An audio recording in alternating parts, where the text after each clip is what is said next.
Greetings, all! Today, we will be examining the exceptionally rare Rock Steel-type Pokemon Shieldon and its equally rare evolution Bastiodon, the two collectively known as the Shield Pokémon. Armored from head to toe and more than capable of taking the worst of offensive threats, the members of the Shieldon family are sturdy beasts that can take a hell of a pounding and still go right on with their daily lives. Shieldon have pale yellow quadrupedal bodies with a single silver nail on each of their feet, a short stubby tail, and a small silver plate on their back. Their head is dominated by the presence of a large black ovoid head shield that's attached to the base of their neck and head, with a rounded lip and a pair of curved silver bands that help to reinforce its connection to the rest of their head and frame their large black eyes. Their evolved form, Bastiodon, have a similar form to them, but they now sport thick black armor on their feet with 3 silver nails each, as well as a black armored tail and a thick, craggy spine of hardened black and silver hide that covers their back. Their head shield has morphed into a thick rectangular wall of sorts that features a pair of silver spikes at the top corners, yellow and black markings on the front for easy identification among their own kind, and a thick nose ridge, further featuring silver spikes that jet out from the sides of said ridge, and a series of 4 large lower teeth that stick out of their mandible, framing their black eyes and yellow sclera strikingly. Shieldon are resurrected from unique fossils known as armor fossils, which are effectively the preserved remnants of their head shield with trace amounts of genetic material sealed within, and are believed to be related to, if not part of the genus Protoceratops, along with their evolved form Bastiodon.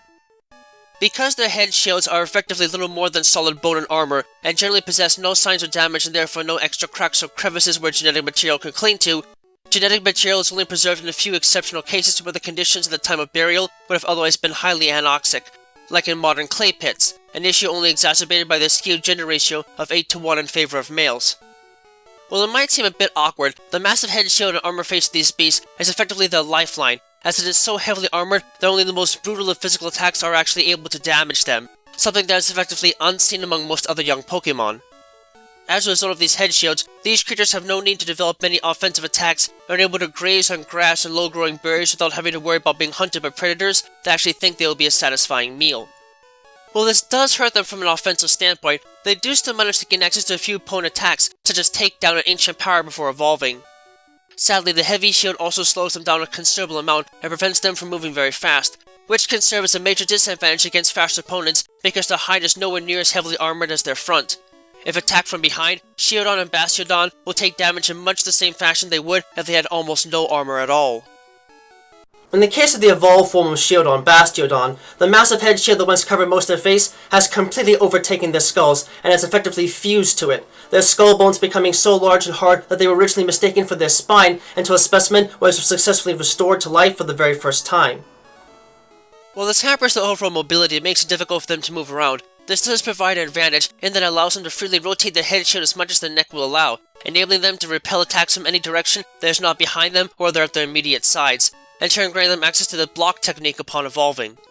The combination of solid bone and metal makes the head shield of Bastiodon not only harder than steel, but also seemingly indestructible and practically impossible to damage directly. In fact, it is far more likely that a Bastiodon will fade from damage done to other parts of their body than its skull in nearly any situation, though the remains of Pokemon like Rampardos found in the vicinity of their fossils suggest that some potential opponents may have been bold enough to try a frontal assault anyways. Not surprisingly though, the armored forms of these beasts make it incredibly hard for them to be knocked out in a single hit, and are so sturdy that they can even block out the effects of sound waves in rare cases, granting them access to sturdy as their only base ability, and soundproof as a hidden ability.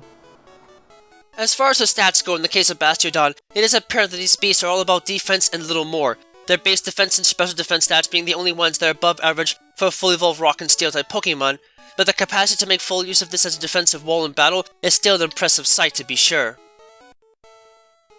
It is duly noted that the impressive head shields of Shieldon appear to serve more than just a defensive purpose in their lives. Aside from the low-growing plants these mild-mannered creatures feed on, Shieldon and Bastiodon to some extent additionally use their head, shield, and face to dig up tree roots as a nutritious food resource. Moreover, the presence of many metallic compounds within the shields, likely present for increased reinforcement, allows them to actually have a slight sheen when polished that could potentially blind anyone that stares directly at it on a sunny day. Shieldon habitually polish their head shields on tree trunks in order to keep this effect at all times, but it also seems shiny head shields may also have a more aesthetically pleasing component among the species. This obsession over looks is usually something only seen among Shieldon and not their evolved forms in a herd, so it is still uncertain why it matters at all. It is likely, however, that this is merely the way of selecting a mate before having to worry about protecting the other members of the herd, and this is merely a mark of efficiency in practice. Regardless, this strange habit can sometimes be used by predators as an easy way to sneak up and strike a busy Shieldon from behind, so it is rare to see any of these creatures perform these actions in the middle of a crowded forest. Although Bastiodon are few and far between in the wild, this is usually only because Shieldon gain experience slowly and usually only evolve after finding a mate. Shieldon and Bastiodon generally travel in large herds, and graze on grass, low-growing berries, and tree roots as the only form of real sustenance, in turn living fairly benign and simple lives. Since most herds generally contain many more Shieldon than Bastiodon, they are a prime target for predators that have strong enough physical and mobility attributes to get around their strong defenses. The moment that a predator attack is initiated on a herd, Bastiodon will immediately line up around the weakest Shieldon and form a living wall that is effectively impossible to break through without the ability to leap considerable heights or fly. This generally serves to protect the younger members of the herd without placing any defending Bastiodon in danger, since the most vulnerable parts are shielded on the same side as the Shieldon, and rarely fail, so it comes as a bit of a surprise to many that such creatures would have ever gone extinct before the end of the Cretaceous. As it turns out, however, there is one fatal flaw with this defensive measure. It is utterly useless against large predators that can simply reach above and around the head shields of Bastiodon. Whether or not this unfortunate short stature proved to be the evolutionary downfall, however, remains to be completely proven. I have to admit that these strange creatures, while clearly masters of defense to at least some extent, can have little to offer in the way of pure offense in any real way, but that suits them just fine in the wild, since it really isn't needed there. Shieldon might not have much of a capacity to attack others effectively, but their cute head shields help to make up for this in a lot of cases. Sure, it might not keep them protected against sneak attacks, but it still does its job in helping them survive at least long enough to become adults, which thankfully doesn't take all that long compared to many other fossil Pokémon families.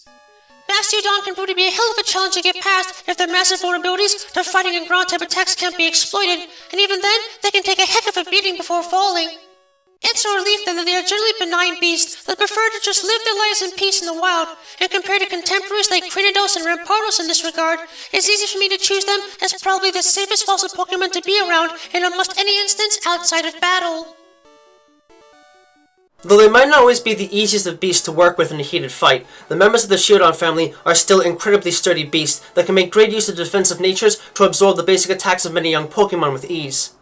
They might have some noble weaknesses that can be taken advantage of readily, but if this is not an option, their monstrous defensive stats can more than help them weather the worst of tides and strike back with whatever limited offense they can muster. Just do yourself a favor and make sure not to get caught between two of these beasts at once, or they might just decide to ram together and make a pancake out of you with their impressive headwear and imposing rock-solid forms.